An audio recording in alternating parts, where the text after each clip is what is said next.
presidents to represent me. I'm out for presidents to represent me. It's your girl Boston. It's your man Coltrane. It's your boy, creme de la creme, pound for pound, pretty boy Doc. You know what I'm saying? I mean, how much are the shoes? These shoes. This is the DMP 6s. You know what I'm saying? 300 on the shoes. You know what I'm saying? The other Jones is the 11s. You know what I mean? Yeah, if you do the aftermarket route, you know they probably jacked up now with the inflation and the recession. How much are the shoes? Friday, man. I got them on sale off the stand, man. You know what I mean? I'm a struggling man. Yeah, guard you get the close up, baby. You know how we do. That's on the website coming soon. You see my man rocking the Stoopy Doopy rope. Where the fisherman had at? Like my man EPMD say. Okay. Let's get right into it, man. You know what happened last night.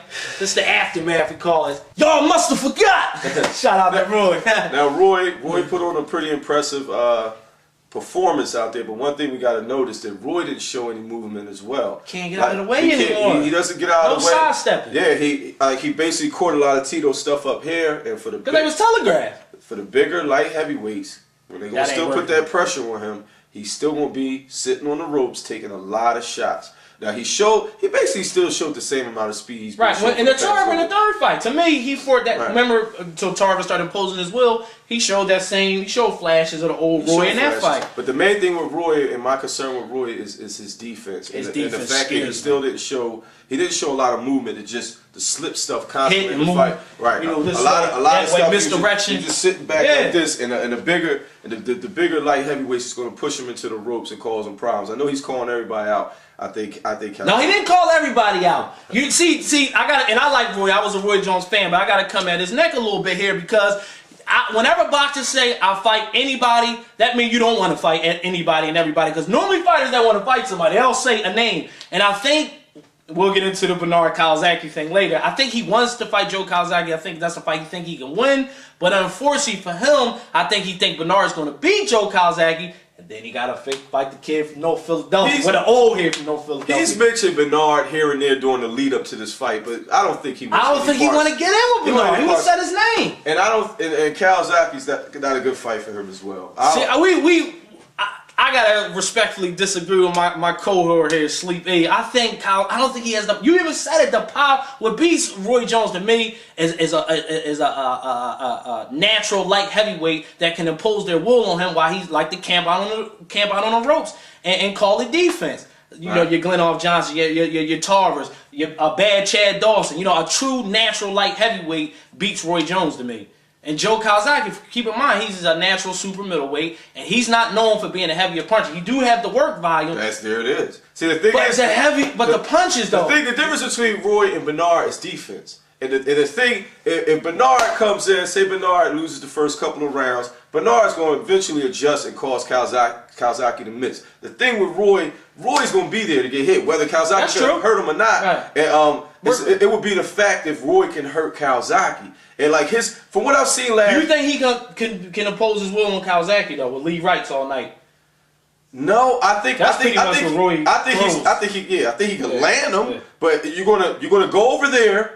You're going to land. Oh, yeah, because he's talking about going over there. You're going to land 3 or 4 power shots around, and Calzaghe's going to land like 33 punches Roy around. Going on the ropes. Roy's going to go on the ropes. His face might be welted up a little bit. And Calzaghe's fast as hell. That's true. So he's going to counter Roy, and you're going to see the fact that Roy's timing is not as great as it looks. Roy was doing the same old tricks that got him knocked out. I mean, he was going up against the ropes, leaning up against the ropes. Right. If he does that against Calzaghe's going to touch him up against the ropes.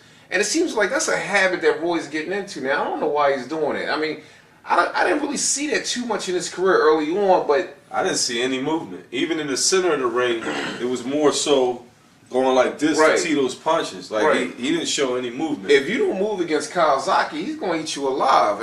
And you know, it was one of those fights that I said earlier that I don't believe had any relevance to anything. I mean, if you saw Roy against Peter Manfredo or Jeff Lacey, that might have some entertainment value to it. To some degree, maybe Jeff Lacey. I think that would be entertaining. That's a good fight for Roy. Yeah. But Roy Jones against Calzaghe, I don't think so. I want to go and get your opinion on some of the undercards, man. You know, I felt like the '90s again. You know, it was like a quick strike fight. Yeah, Galata, Roy, fight. Trinidad was like the back being in the '90s again. But you know, Galata, 40 years old. He's 40. He's 40 years old, cuz. He didn't look. He Well, was look in pretty good shape. I'm saying physically. Let's be honest. I'm gonna tell you this though. The big homie he was fighting. Physically, he looks in better shape than half the heavyweight division. Is Balco investigating our boy Galata? I don't know. They investigate Mary J. Blige, Tyler Perry, and everybody else. So, you know, the mission report is still flowing, you know, so you don't know what's going to happen. Investigating the Congress, you know, whatever. Sorry, allegedly. You know what I mean? Allegedly. It's all allegedly. Whatever. We, you know, guard your girl boxer. But Roman Karmazin, what happened? Man. I mean, this dude was, you know, in case people forget who Roman Karmazin is. He took Kasim Uma's titles from him. Hit him with a vicious body shot, knocked him like 2 feet off. But then lost to Corey Spinks. Corey Spinks was a little too slippery for him. I was actually impressed. That was one of Corey Spinks' best fights I thought, actually. But man, he got outed in that fight, man. I don't know what he was winning that fight up until that point. He was winning the fight up to the point, but the dude just walking down. I had flashbacks of Teller and Pavlik because it was almost mirror image. And Alex, his name Benema, you know, he had Karmazin pretty much out on his feet. But like Teller, he was smothering his punches. He didn't allow himself enough space. So then, like in the next round, they came out. He patiently spaced himself and just, you know, went for the kill. And Karmazin was out of the ropes. Out, going. He went to sleep. It's interesting now that you got Roy and Tito supposedly back in the mix, right? So Roy, what does that do for the light heavyweight division? You know, him talking about the fight with Calzaghe if Hopkins fights, you know, falls apart. I think that, like as I was telling Sleep, I think Bernard Hopkins to conclude his career. Not that he needs it, but to avenge that loss that he got with Roy Jones, especially with Roy Jones talking about he beat him with one arm in the video he made. I think once Bernard beats Joe Calzaghe, it's gonna be a fight that they can sell. They both are one of the two. When it comes to trash talking, nobody do it better. I think they'll still sell the hell out of that fight. Yeah, sell it like crazy. I will be there in attendance for that fight. 24/7. Oh yeah, you can't get enough coverage. Countdown. You can't get enough coverage. So it does matter. It does matter because even though I think Bernard beats Roy at this stage of his career, but I think it's a fight that will serve the boxing fans justice. I know they both old, but everybody, y'all out there, y'all gonna probably hate on it, but y'all gonna be right there paying to watch it. I got a prediction for Tito though. Tito's gonna be the cherry on a crazy whirlwind year for our boy Oscar, because the rumor is that Oscar's gonna have 3 fights this year. Right. The big fight obviously is win, lose, or draw. September with Floyd. Right. And the crazy part about that is Papa Mayweather is going to be Oscar's corner.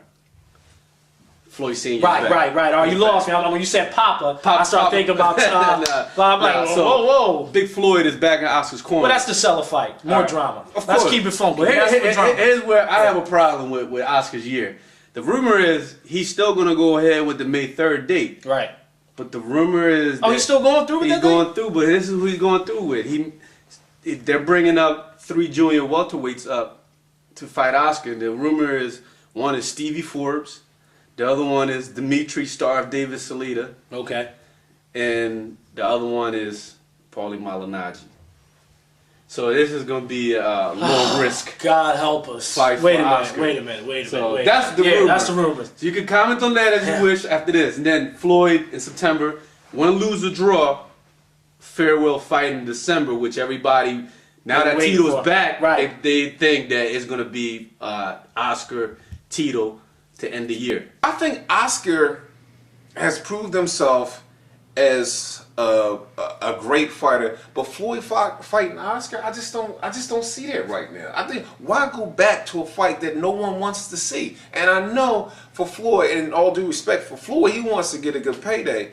I know it's a money thing, but see, when it's just about the money, I mean, we're not stupid. The fans aren't stupid. We read right past that. I mean, that's like that. You're gypping us more or less. Mm-hmm. You know, for you it's about the money and it's about you getting paid. But for us, we want to see the best fighters get together. I mean, if it's about the fans, then it should be some more consolidation in the welterweight division. If it was about the money, then do your thing and just let it be where it is right now.